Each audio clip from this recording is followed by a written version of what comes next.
Okay, umkami ngamthola sathandana ngo-2012. Sithandane nje, sithandane yonke into i-right-ke. Impilo ibiba ups and down. Njengabantu abathandanayo-ke besibambana nje siqhubeke nempilo. Ayike shuthi sithandanile kwaze kwafika u-2015 lapho engikhona ukuthi nami ngiqale ngibe indoda-ke ngihambe ngiyovela kubo-ke. Hhayi-ke saqhubeka isikhathi-ke ngaletha ezinye izinto kwakushoda ukuthi ngizilethe amalobolo. Okay, bese sihlala nami vele kuze kufike isikhathi sokuthi-ke siyashada-ke, kodwa umshado wethu sabhala asizange size sishade umshado wesizulu, iwona ebekade sisawucabanga ngoba besisawuhlela. Hhayi-ke sibhale-ke. Okay, bengisebenza nje ngihlala khona ekhaya, nawe ngihlala ekhaya ubengasebenzi yena-ke wayenze i-teaching shuthi-ke ubengakawutholi umsebenzi. Hhayi-ke mina ngiqhubeke ngisebenze la ngisebenza khona. Kuthi ngelontuzana ukuthi nge-COVID-19 kwaku-2020 shuthi ngimiswe emsebenzini, ngibe nalelo bhadi nje lokuthi ngimise mina nabanye ozakwethu, samiswa hlampe saba-5. Hhayi, ekumiseni kwami ziqale-ke izinto zibhedeke endlini. Aqale-ke manje umngane engasangihloniphi, engasangibona nokuthi ngihambephi. Sesiney'ngane la, siney'ngane eziwu-3 ngaleso sikhathi leso, sisaney'ngane eziwu-3. Hhayi-ke shuthi ibe nzima ngempela impilo-ke. Ngithola imali le yokulontuza, i-U_I_F, ngithole yona siphile ngayo nayo abhatanise ngemali yeqolo lengane, imali kahulumeni abhatanise ngayo-ke siphile kanti uzoba nenhlanhla athole umsebenzi. Hhayi-ke ngiyakhumbula kwakulesithathu lola suku ngeke ngize ngilikhohlwe ngoba sali-celebrate. Shuthi wathola i-interview mesho, hhayi wahamba-ke waya khona-ke, hhayi wangena ngale ndlela angena ngayo-ke. Shuthi kwalunga-ke kwi-interview, hhayi angene-ke emsebenzini aqale-ke ezofundisa-ke ukufundisa amabanga aphansi e-primary. Hhayi-ke qhubeka futhi izinto kube ngazuthi sizibuyela esimeni-ke. Umngami useyasebenza-ke manje-ke, mina ngihleli la ngilungisa iy'ngane uma esikoleni, ngiyazilungisa iy'ngane ngizihambise esikoleni. Ngiyizihambisa ngoba eqala nje isimo sasesibi kakhulu ngoba sasisaney'kweleti vele. Iy'ngane zifunda ey'koleni ezikude lese-high school, isikole sawo sithe ukuthi ukuqhelaqhela kodwa iyakwazi ukuthi ihambe-ke esikoleni. Into engangenza ukuthi vele ngisukela ngingasebenzi, ingane ngangasazikhokheli vele imali ye-transport ngoba imali yayingekho. Ngangizikhapha-ke iy'ngane, ngizikhaphe-ke ngizishiye esikoleni, ntambama futhi ngiyabuya ngiyazilanda kanjalo. Hhayi-ke umkami-ke asebenze-ke kube right ekhaya, athenge ukudla, athengele ingane into eshodayo. Lama ngimile la ngiyabamba lapho nalapho ama-piece job ngiwathola emsebenzini. Meyiqhamuka hlampe umakhelwane befuna ukucindelwa igceke noma hlampe kukhona into abayidingayo, hhayi nami ngiyasiza la ngisiza khona. Shuthi yes, qhubeke-ke impilo iqhubeke. Kuthi mhlawumbe la ngabo uthi nje ekuhambeni ngesikhathi ukuthi angisayikhumbuli kahle, kodwa nje ekuhambeni mhlawumbe ngabo-20 bala lapho ngabo-20 ngoba wawuthola umsebenzi awuthola ngo-2021 kwaba right nje. 2021 wonke ngoba wawuthola unyaka oqala, 2021 wonke wa-right, 2022 wa-right. Kuthi ngabo-2023 nje hhayi kube nezinto engingaziqondi. Umngami usebuya ebusuku, usebuya ngey'khathi nje yabo zokuhlwa, angitshela ukuthi ube yini le nto ama-after classes, le nto ukuthi ingane uzifundise kanjani nokuphuma isikole ngokusho kwakhe. Kube nama-after classes, ngimbuze ukuthi leyo nto kuba enye yey'ngane zethu ibifunda u-grade 7, naye ubufundisa lama-class o-grade 4, 5 kanjalo kuya ku-7. Engazi sengitshele ngaleyo nto noma ngathiwa hlampe iba khona, angiboni ukuthi kwangaze kushaye isikhathi hlampe kuze kushaye u-7 engabuyile ekubeni isikole afundisa kusona singekho kude kangako. Hhayi-ke siqhubeke isikhathi ngi-understand nami ayikho into engizoyenza. Ngi-understand-ke ukuthi hhayi ngithi uma ngimtshela ukuthi okay mawukuthi ungene leyo nto ukuthi ungene ntambama ufundise ingane ntambama mina ngingakwazi ukuthi ngikuhlangabeze nawe kwaphela imoto osuke seziphilile ngithi hhayi angikhululeke vele uthisha omkhulu uyamletha vele umbeke esangweni. Hhayi ngithi mina ayazi ukuthi akusizi ukuthi uhluphe uthisha omkhulu ngoba naye unento zakhe futhi uyindoda naye ishadile nomkakhe uzothini umkakhe wena uletha wena athi hhayi khululeka uyabayihambisa nabanye akusimina ngedwa. Hhayi-ke nami-ke ngithule kanjalo vele angisenalizwe elikhulu since esebenza yena kuyena vele osowondla ekhaya manje ngiye ngibone ukuthi ukuthi ngiyakhuluma kuba khona uba ney'nkinga nje usenaloku kuphakama ngimyeke kanjalo. Hhayi-ke siqhubeka isikhathi-ke until ukuthi ngelinye ilanga kungena imeseji efonini yami angazi nalo muntu ukuthi wayithathaphi imeseji umuntu ilontuzane inamba yami ithi uma ngiyivula le meseji phela ukuthi uyazi yini ukuthi umngakho wenzani lapha esikoleni afundisa khona uyazi ukuthi wangena kanjani. Hhayi yabo ingidide kakhulu le meseji umuntu mezothi uyazi yini ukuthi wenzani ngiyazi ukuthi uyafundisa ngiyazi ukuthi wangena kanjani waya ku-interview wangitshela nje wahamba kuya ku-interview ilanga elibalele. So-ke le meseji ibe nokungidida kancane kodwa ngicabanga ukuthi hhayi izinto nje abantu.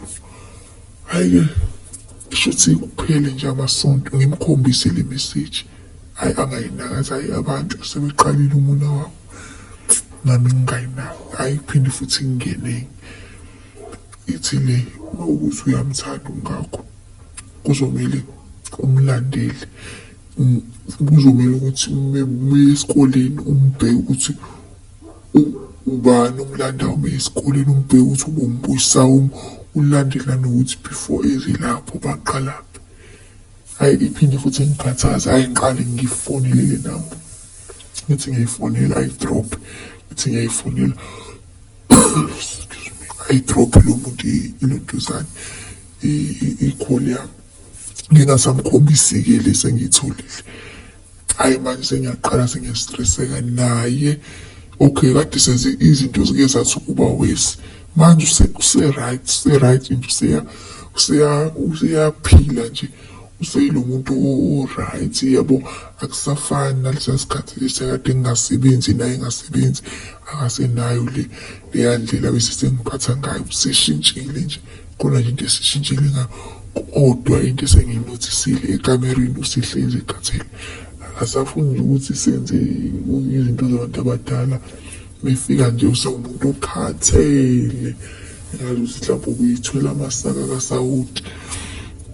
Hhayi iyona-ke into iqale-ke manje ngibona ukuthi ayingeki kona-ke futhi-ke nje ngamgcinanini nalapho uhlezi mhlawumbe ekhompleyina nje into ezikanjalo angimile-ke nami ngiyawufuna umsebenzi futhi enye yezinto ebingenza ukuthi noma ngiwufuna umsebenzi bengithi hhayi vele noma ngihleli vele nami ngiwusizo la ngoba sinengane la ingane lokugcina yenza u-grade 4 manje-ke yabo idinga ukunakwa kakhulu idinga ukunakekelwa ekuseni yabo sengibuye ngisho nalokho ukuthi eyi uma ngase kuthiwa ngiyahamba umntanami uzoba nzima futhi ngiyamkhapha nasekuseni noma ngoba noma esesebenza uma wakhe kodwa imali yelontuzane i-transport yengane akasazikhokheli futhi uyabona ukuthi umine esengiyilontuza esengiyizikhapha sibona ku-right lokho into ayenzayo nje ukuthenga ukudla aphume nabangani abuye ekhathele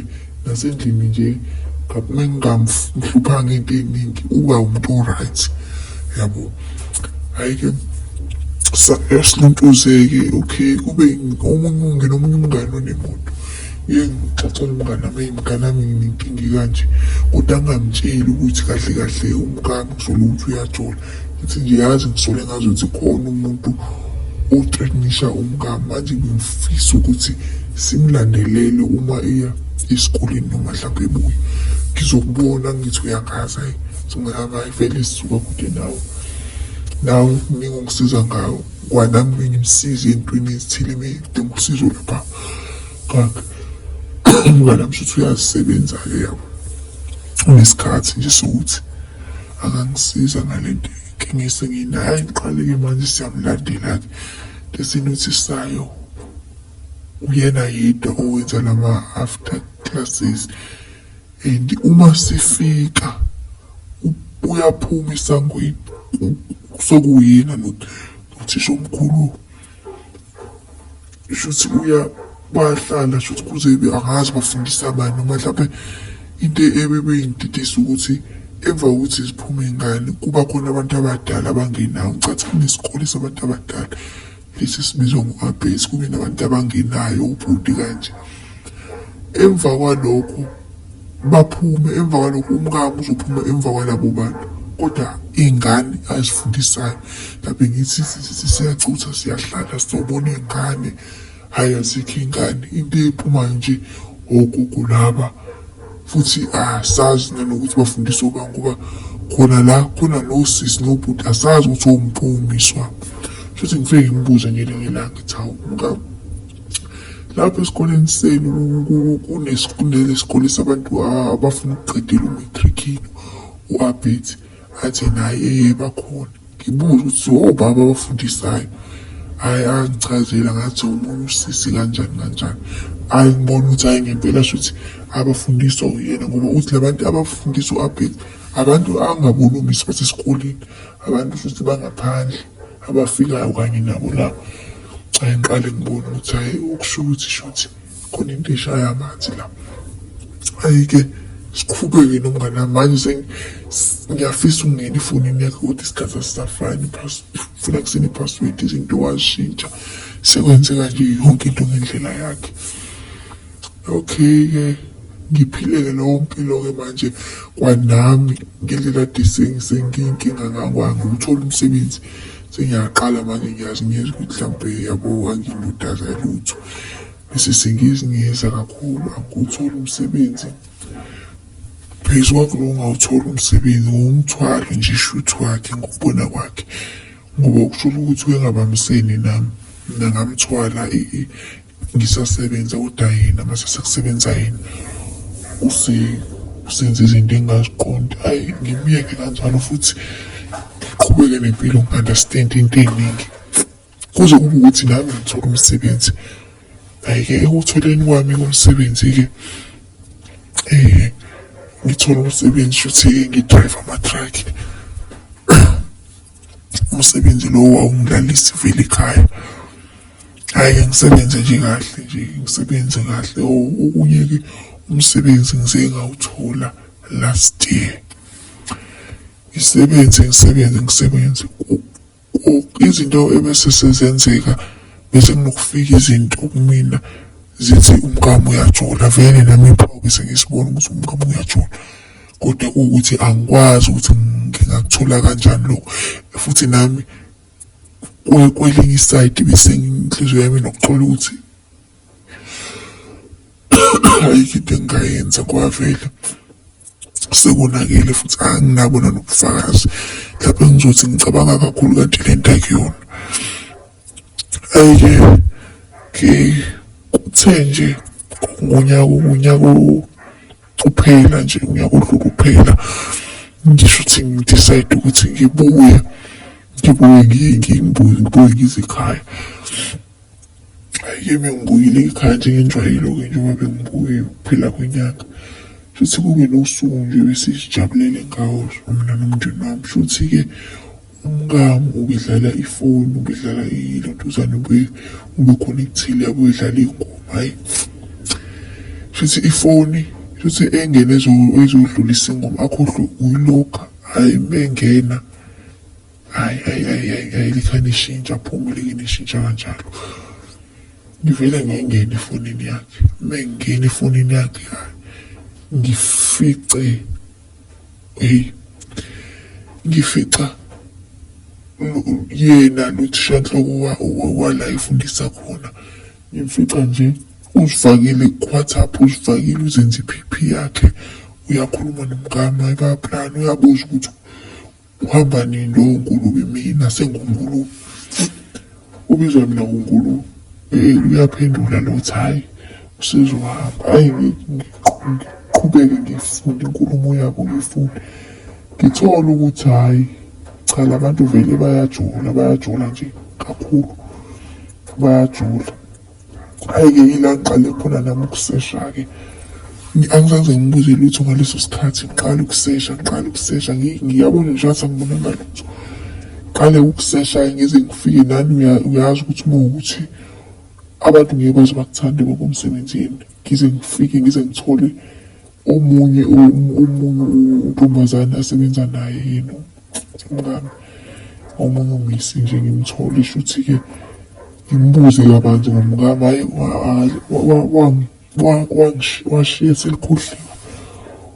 Usemdala-ke yena laphaya, ngisho ukuthi ngokomsebenzi. Ngani uma hlampe nawe sekwathandana no-principal noma kanjani, kodwa nje wangitshela nje ukuthi umngami wokuqala wangena nje akaze ayenze kwalo interview, wangena nje wangena nje ngokulala naye lo, bathandana lapho no-principal ukuze kube. Wangitshela nje amahlazi, izinto ey'ningi, wangitshela.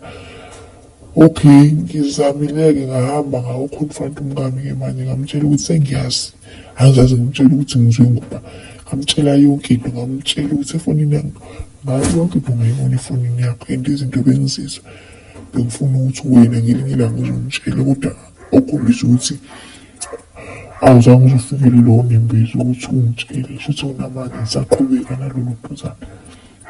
Hhayi-ke waxolisa-ke wathi uzomyeka, wambhalela ama-message, wamtshela into engithe akayenze. Ngivele ngathi yabona-ke into ekumele uyenze, celisa ukuthi ugoduke, ukuthi ukuya kini uhambe noyini. Nami ngeke ngithi ukuthi ucabanga kahle, ngeke ngithi ukuthi ukushaya umoya. Ngicabange kahle ukuthi kahle yini ekumele ngiyenze, ngoba wena into ongenze wena ngibulale ngiphila ngoba nakade ngasasebenzi, ubona ukuthi wenza into kanje. Into-ke ekuyena-ke kuloko kuxolisa kwakho uthi kwakumele enze njani njengoba nje ekade engasebenzi. Umuntu emthembisa umsebenzi kwakumele awuyeke ngoba emva kokuthi asebenze izinto zashintsha, wakwazi ukuthi afunde izinto esasingazi afunde, nanokudla sesesicela. Kodwa emva kokuthi athole lo msebenzi, yini enzima ukuthi ngimxolele.